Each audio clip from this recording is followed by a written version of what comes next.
Alors filtrer ou ne pas filtrer, telle est la question. Aujourd'hui on va voir qu'est-ce qu'un filtre UV, ses avantages et ses inconvénients. Et là en avant, bien grand. Avant de commencer, je vous rappelle qu'en description vous pouvez accéder à ma formation gratuite sur les bases de la photo. Je vous invite à vous y inscrire si c'est pas déjà le cas. Alors qu'est-ce qu'un filtre UV? La lumière UV est invisible à l'œil nu. Ce sont les mêmes rayons lumineux qui nous font bronzer quand on comate à la plage. D'ailleurs les endroits tels que les grandes étendues d'eau, les hautes altitudes et les scènes enneigées sont plus susceptibles de présenter des rayons UV plus intenses. Et donc un filtre UV c'est un morceau de verre que vous fixez à l'avant de votre objectif et qui va filtrer cette lumière ultraviolette. Alors que font les UV aux photos? En numérique, la lumière UV n'a pratiquement aucune incidence. En effet, les capteurs des boîtiers sont déjà équipés pour gérer les rayons UV. Et pareil pour les objectifs qui sont déjà dotés de revêtements spéciaux qui contribuent à filtrer les rayons UV. Si impact il y a, alors ça sera sur la balance des blancs de votre photo. Les rayons UV rendent souvent l'image plus bleue. En argentique, sur certains appareils à pellicule plus anciens ou bon marché, il est possible de voir un voile ou du brouillard sur vos photos, ainsi du coup qu'une dominante bleue. Alors pourquoi utiliser un filtre anti-UV? Alors la première raison d'acheter et d'utiliser un filtre anti-UV est de protéger la partie frontale de votre objectif, aussi bien contre les chocs que la saleté comme les traces de doigts et la poussière.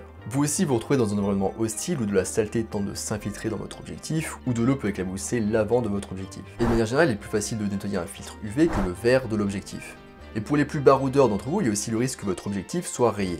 Vous est sans doute déjà arrivé de mettre votre appareil photo comme ça en bandoulière autour de vous, de vous retourner par exemple ou de bouger, et du coup de râper avec une surface rugueuse l'avant de votre objectif. Un filtre UV permet de sauver votre objectif dans ce genre de situation. En gros, la philosophie c'est la suivante, c'est qu'il vaut mieux que ce soit le verre pas cher d'un filtre qui prenne les dégâts plutôt que le verre du coup de votre objectif à plusieurs centaines, voire milliers d'euros. Et l'autre raison du coup c'est pour bloquer la lumière UV. Alors je vous disais juste avant que la lumière UV n'avait pas d'impact sur les photos en numérique, ou quasiment pas, mais si un jour vous remarquez une dominante bleue sur vos photos, dans ce cas ça peut être utile de dégainer son filtre UV. Alors pourquoi ne pas utiliser un filtre anti-UV? Un filtre peu cher et de mauvaise qualité peut altérer la qualité de vos images, car en effet la lumière va d'abord passer par le filtre, puis l'objectif, puis atteindre le capteur, donc si c'est mauvais dès le début, ce sera mauvais à la fin. Donc le mieux est d'investir dans un filtre UV de qualité pour que son potentiel effet négatif soit négligeable. Et si vous voulez être sûr de ne pas sacrifier la qualité d'image, dans ce cas ne vous équipez pas d'un filtre UV.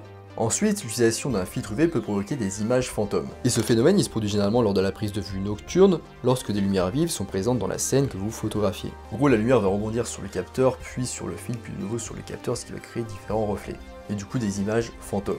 Elles sont d'autant plus visibles que votre ouverture est grande. Le plus simple dans ce cas, c'est de retirer le filtre UV. En conclusion, les filtres UV servent donc essentiellement à la protection de la partie avant de votre objectif.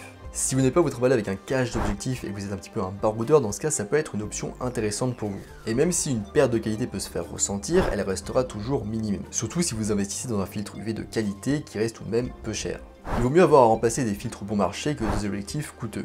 Voilà, je vous rappelle qu'en description vous pouvez accéder à ma formation gratuite sur les bases de la photo. Je vous invite à vous y inscrire si c'est pas déjà le cas. Moi je vous laisse ici à vos histoires de filtres et je vous dis à bientôt sur les internets mondiaux.